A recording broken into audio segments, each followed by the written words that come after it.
It's always tragic when a star passes away, but sometimes a celebrity's death flies completely under the radar. You might be surprised to learn that these famous figures are no longer with us. His name may not always have been known by audiences, but James Rebhorn had such a familiar face and such an extensive resume with more than 100 acting credits that he was almost instantly recognizable whenever he was on screen. Rebhorn had a recurring role status on a lot of legal shows and dramas, including White Collar and Law & Order, and also made appearances in comedies like 30 Rock and Enlightened. In his later years, Rebhorn was probably best known for his work as Frank Matheson, father of Claire Danes' character on Homeland. On the big screen, he appeared in some of the biggest blockbusters of the 90s. In 1992, according to The Hollywood Reporter, Rebhorn was diagnosed with melanoma. He kept the disease at bay for decades before passing away on March 21, 2014 at age 65. From 1998 to 2001, Lee Thompson Young starred as the famous Jet Jackson, a Disney Channel original series about a kid who balances his wacky personal life with his responsibilities as the star of a secret agent television series. Young was all over the Disney Channel in the late 90s and early 2000s before the jump to more adult roles, notably playing Cyborg on the Superman-oriented Smallville and the largely silent intern Derek on Scrubs. When Young didn't report to set one day in August 2013, according to USA Today, police performed a wellness check and discovered the 29-year-old actor deceased in his Los Angeles home. His manager confirmed that Young had died by suicide.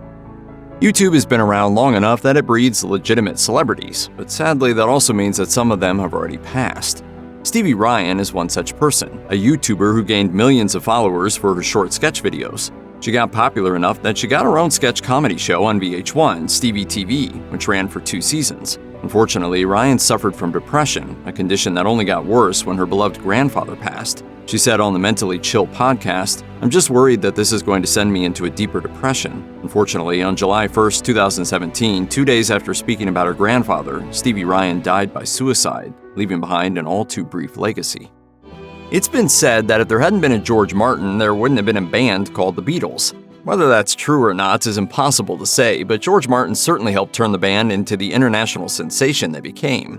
John Lennon himself said that George Martin made us what we were in the studio. George had done little of no rock and roll when we met him, and we'd never been in the studio, so we did a lot of learning together.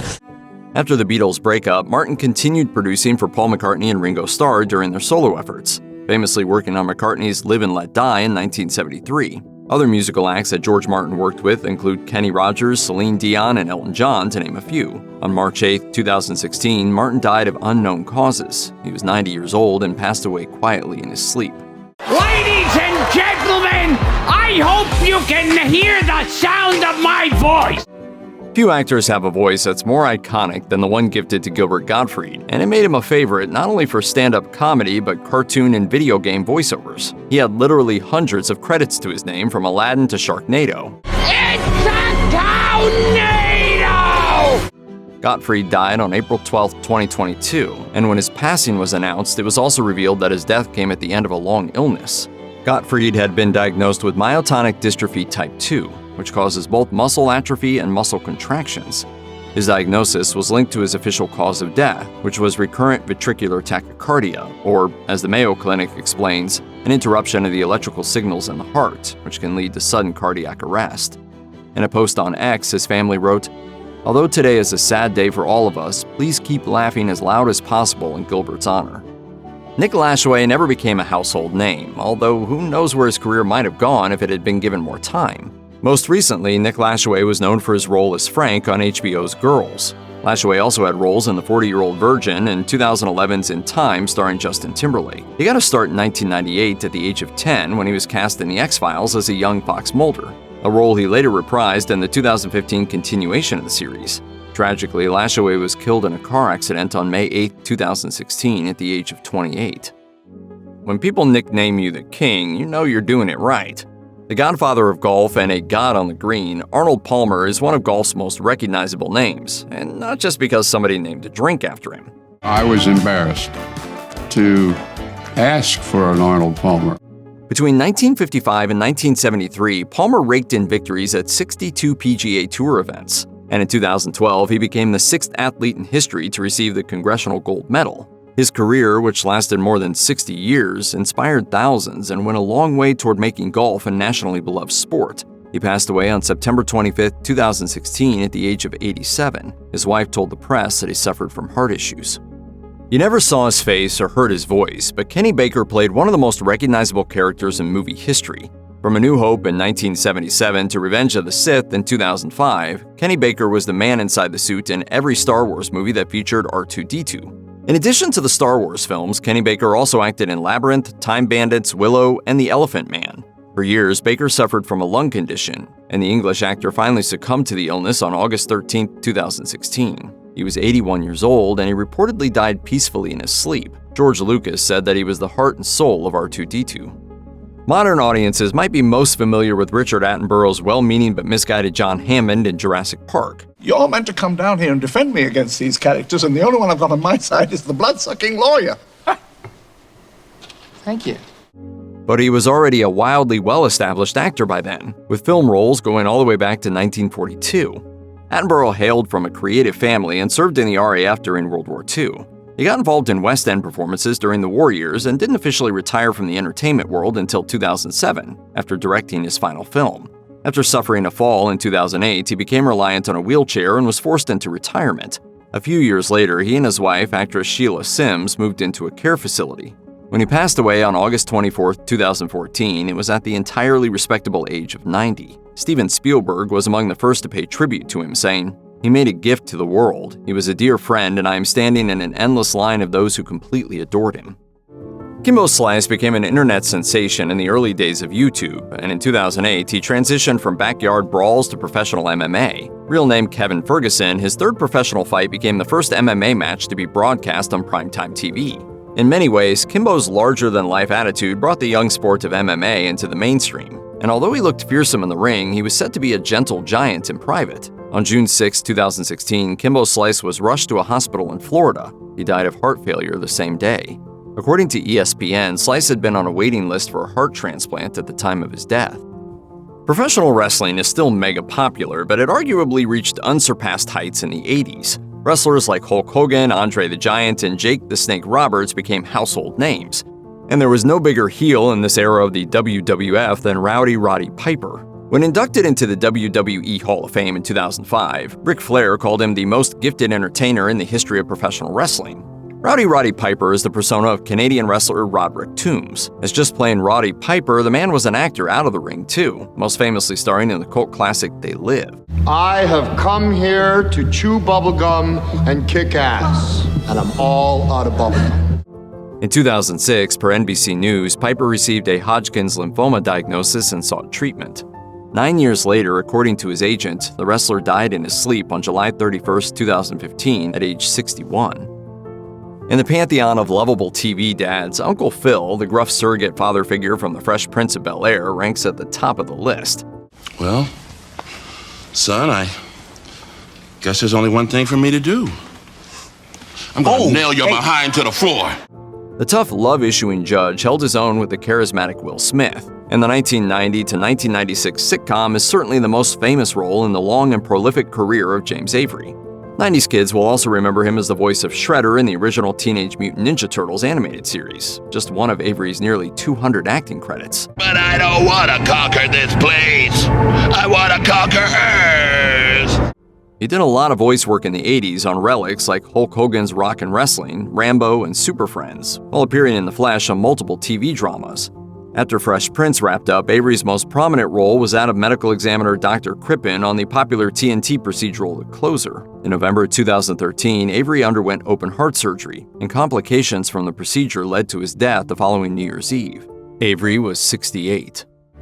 After a string of bit parts throughout the 90s, Michael Clarke Duncan landed his breakthrough role, oil driller turned astronaut bear in the summer of 1998 blockbuster Armageddon. About a year later, Duncan earned acclaim for his work in The Green Mile as John Coffey. The film was nominated for Best Picture, and Duncan earned a nod for Best Actor in a supporting role. Duncan put his large stature and deep distinctive voice to good use, playing tough guys and gentle giants alike in over 100 projects. In 2012, Duncan starred in the Fox dramedy The Finder, but just months after its cancellation, the actor passed away. According to his publicist via the New York Times, Duncan suffered a heart attack in July, and complications from the event led to his death on September 3rd. He was 54. You might not know the name Windell Middlebrooks, but you've almost certainly seen the man behind the name. Whether it was as cruise ship security guard Kirby from The Sweet Life on Deck, as Curtis Brumfield on Body of Proof, in dozens of one- or two-shot TV appearances on shows, or the delivery guy from all those Miller High Life commercials, you were bound to find him in something you enjoyed. I am the voice of common sense, and I approve this message. Sadly, he's no longer with us. On March 9, 2015, at the far too young age of 36, Middlebrooks suffered a fatal pulmonary embolism, or a blockage of the arteries in his lungs. His Sweet Life co-stars grieved for him over Twitter, as did fans of his incredibly diverse work the world over. Fans of Angel and Roseanne know Glenn Quinn well. On the former, he was Doyle, Angel's advisor to the powers that be. On the latter, he was Becky's studly yet dim boyfriend. By the time of his death at age 32, he was approaching the level of Hollywood royalty. Unfortunately, with stardom came temptation and vices, and he went to rehab on several occasions. On the day of his death, Quinn was crashing on a friend's couch when he accidentally overdosed on heroin. He passed away on December 3, 2002. If you were a fan of the Police Academy films, you knew and enjoyed David Graf. He played Eugene Tackleberry in all 6 films, and continued to work regularly in TV and film outside that series. He was a seasoned character actor who could play just about any character, comedic or serious. Unfortunately, his career and life were destined to be shorter than they deserved to be. On April 7, 2001, while attending a family wedding in Arizona, Graf suffered a severe heart attack and was unable to recover. He died that day, just a week away from turning 51.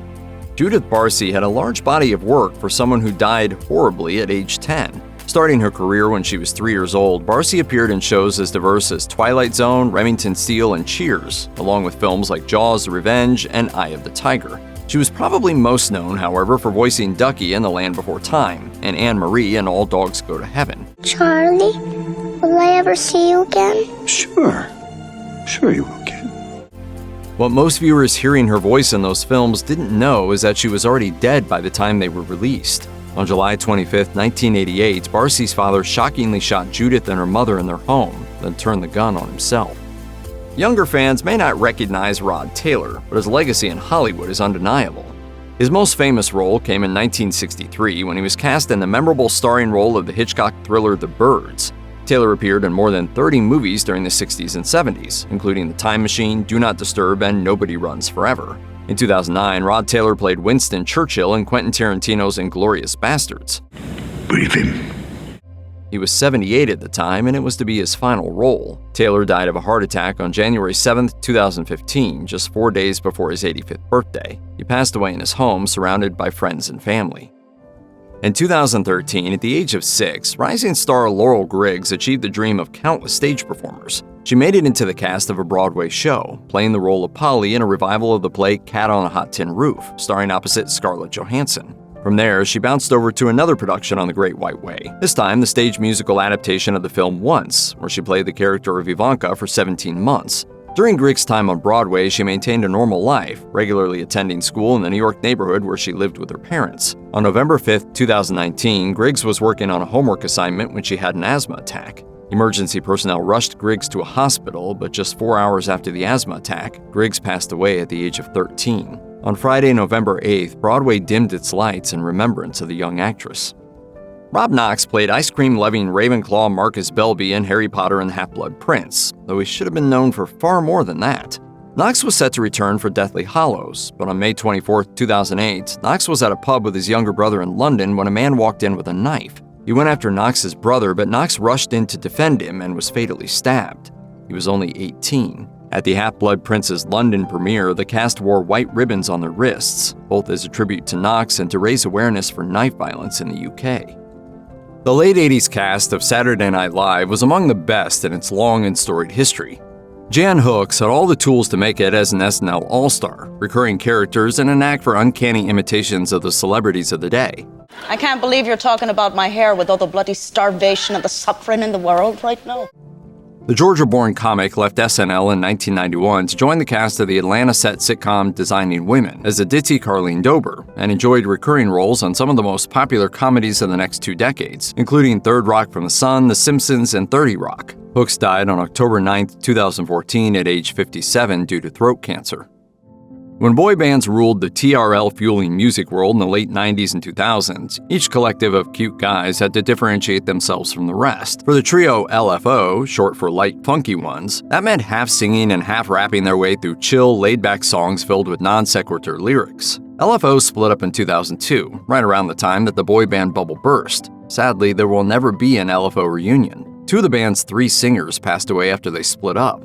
In 2010, Rich Cronin died at age 35 after suffering a stroke, following 5 years of fighting a form of leukemia. In 2018, Devin Lima, following a diagnosis of adrenal cancer and a surgery to remove an abdominal tumor, passed away at age 41. Some acts are forever associated with Las Vegas, and in the 1990s and early 2000s, Siegfried and Roy were a major Sin City draw. The German duo of Siegfried Fischbacher and Roy Horn offered an act unlike anything else. One part elaborate stage magic, one part exotic animal show featuring beautiful white tigers. The stage act came to an abrupt and shocking end in 2003 when a 400-pound tiger mauled Roy and pulled him off stage. I died clinically 3 times on the operation table. Wow. But you're still here and kicking. He and Siegfried performed just one more time as a duo before Horn retired for good in 2010, though they remained animal rights activists in the years that followed. Tragically, in May 2020, Horn died at age 75 from complications of the coronavirus. 8 months later, Siegfried also passed away. His official cause of death was pancreatic cancer, and although most of the details of his illness were kept under wraps, news of his diagnosis broke in mid-January of 2021. The announcement of his death followed just days later.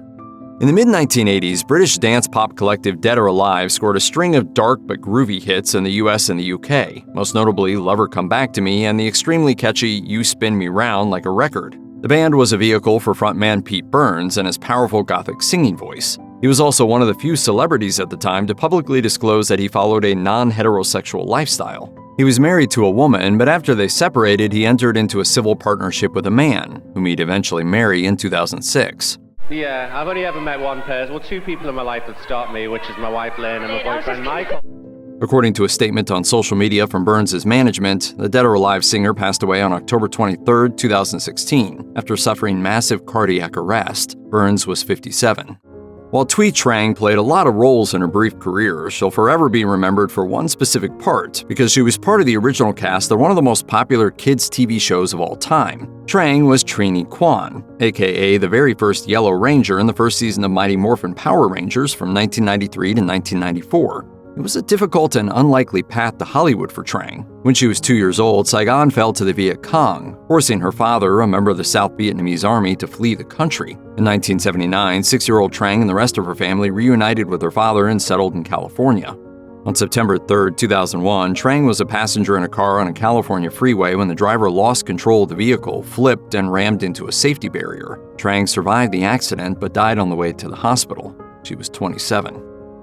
As one of the most visible and hardest-working comics of his generation, it's surprising that stand-up wasn't Greg Giraldo's life's work from an early age. He actually graduated from Harvard Law School and worked as an attorney before giving it up to pursue comedy in 1992. Just 4 years later, he landed his own sitcom, the short-lived Common Law, and by the 2000s, he was a staple of Comedy Central. Not only did his stand-up appear on the channel, but he was a regular contributor to panel shows, and, most famously, a frequent and brutal participant in the network's televised celebrity roasts. In 2010, after his girlfriend was unable to reach him, an employee of the hotel where Giraldo was staying summoned authorities when he discovered the comedian in his room not breathing.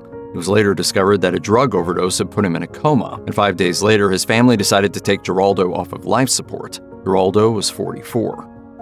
Omar Sharif is probably most famous for his roles in Lawrence of Arabia and Dr. Zhivago, but while those roles kicked off his career in the US, they certainly weren't the end of it. The Egyptian actor was a powerhouse in cinema for over 60 years. Younger fans might recognize him from The 13th Warrior, which also starred Antonio Banderas, or the Viggo Mortensen film Hidalgo. I ain't too much of a gambler, sir. To the contrary, you are gambling with your very life in this great race. In early 2015, Sharif was diagnosed with Alzheimer's. He had a heart attack later that same year and died on July 10, 2015 in Cairo, Egypt. Sadly, his mental health had deteriorated rapidly in those few short months. According to his son, the 83-year-old could remember the broad strokes of his life. He knew he was an actor, but he couldn't recall when some of his films had been made. On February 25, 2016, 78-year-old actor and ex-boxer Tony Burton fought his last round after a long battle with pneumonia. The world knew Tony Burton best as Duke, the boxing trainer in the Rocky series. He had a supporting role in 6 total Rocky films, most recently the 2006 sequel Rocky Balboa. Thanks to his time on those films, Burton was a longtime friend of Sylvester Stallone. It should come as no surprise that the man who trained both Creed and Rocky on film was a boxer himself in his early years.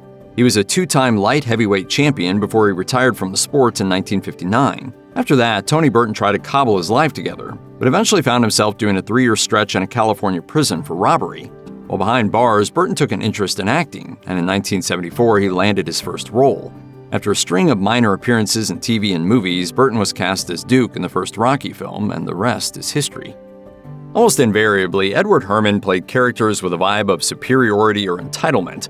The imposing actor could be counted on to play big shots, rich guys, barons of industry, and politicians, like the wealthy dad in Richie Rich or the wealthy husband of Goldie Hawn's character in Overboard. But Herrmann was best known for playing the very picture of the kindly patriarch, Richard Gilmore, the extremely civilized grandfather on all 7 seasons of Gilmore Girls. Per the New York Times, he passed away from brain cancer at the age of 71 on December 31, 2014, before the Netflix revival of the show. Zsa Zsa Gabor was a legendary actress appearing in over 30 films over a career that began in the 1950s. But she's more famous for her main career, being Zsa Zsa Gabor. As the LA Times put it, she was famous for being famous, long before Paris Hilton and company decided to be so.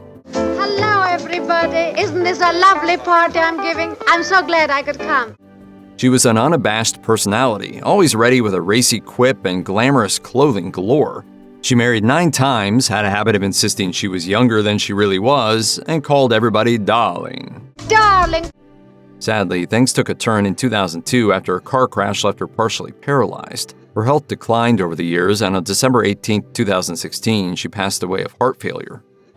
Over more than 50 years in show business, Stephen Hill gained a reputation as a talented, versatile actor. Dick Wolf, the producer of Law & Order, whom Stephen Hill worked with for nearly a decade, called him one of the truly great actors of his generation, as per the LA Times. And although he never hugged the spotlight, Stephen Hill's acting career cemented him as one of the great faces of television. From his time on the Mission Impossible series in the 60s up through his 10-year run as Adam Schiff on Law & Order, Hill always brought a tense, down-to-earth quality to the characters he portrayed on screen. After a long and illustrious career, he passed away at New York's Mount Sinai Hospital on August 23, 2016 at the age of 94 due to cancer. Lisa Robin Kelly captured hearts as the Foreman family's rebellious older sister in that 70s show, but when the camera stopped rolling, she faced headline-making troubles.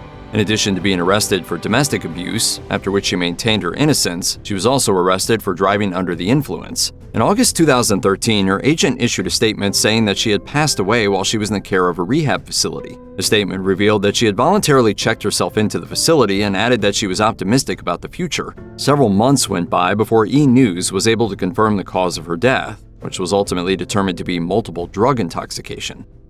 Powers Boothe had a long career in TV and film, with commanding roles in classics like Tombstone and Red Dawn, just to name a few. Even though his career wasn't without controversy, for the most part, Boothe seemed more than content with the way things had turned out for him. He may have been known for his intensity and his oftentimes threatening presence, but that's the way he liked it. He told American Profile, "The heavies are more fun, and I think they're more interesting." Booth's unexpected death was announced not by an agent or news agency, but by his friend, Beau Bridges. On May 14, 2017, Bridges tweeted, "It's with great sadness that I mourn the passing of my friend Powers Boothe, a dear friend, great actor, devoted father, and husband." According to his death certificate, Boothe had been diagnosed with pancreatic cancer. It was as a complication of his cancer diagnosis that he suffered a cardiopulmonary arrest and passed away suddenly at his Los Angeles home. Andrea Fay Friedman was only supposed to be on a single episode of Life Goes On, until her chemistry with the cast had showrunners writing her character into multiple seasons. Friedman, who had Down syndrome, went on to play other characters with developmental disabilities and was lauded for her work in education and providing representation to the Down syndrome community. When Friedman passed away on December 3, 2023, she was just 53 years old. According to her family, the official cause of her death was complications from Alzheimer's disease. Monty Hall was one of the most memorable hosts of one of the most memorable game shows of all time, Let's Make a Deal. Hall's easygoing charisma, plus potential contestants vying for his attention by dressing in the wackiest, weirdest outfits they could dream up, made the show iconic. Hall remained host of the show until 1990, when it effectively went off the air. When Deal returned permanently in 2009, it had a new host in Wayne Brady. But Hall still owned the show and would sometimes show up to make deals alongside Brady. Even at his advanced age, he was still as jovial and charismatic as ever. Unfortunately, on September 30th, 2017, Hall suffered heart failure and passed away at 96 years of age. The week after his passing, Let's Make a Deal ran a special episode in his honor. Now, we all know that Monty was a great host, but he was a great man as well in every single sense of the word. It's not an exaggeration to say that brothers Sid and Marty Krofft created the fever dream that was children's television in the 1970s. They were the creative geniuses behind programs like H.R. Pufnstuf, The Bugaloos, Sigmund and the Sea Monsters, and perhaps most famously, Land of the Lost. The Krofft brothers defined the idea of going big or going home, and their first show, way back in 1960, included no fewer than 240 marionettes that performed in an adult burlesque show.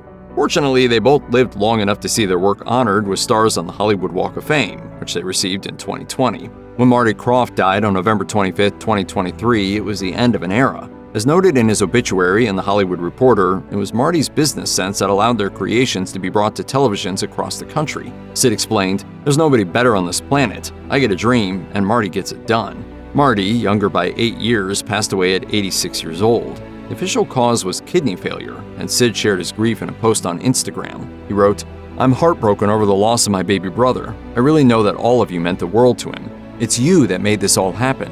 Thank you for being there with us all these years. Love, Sid."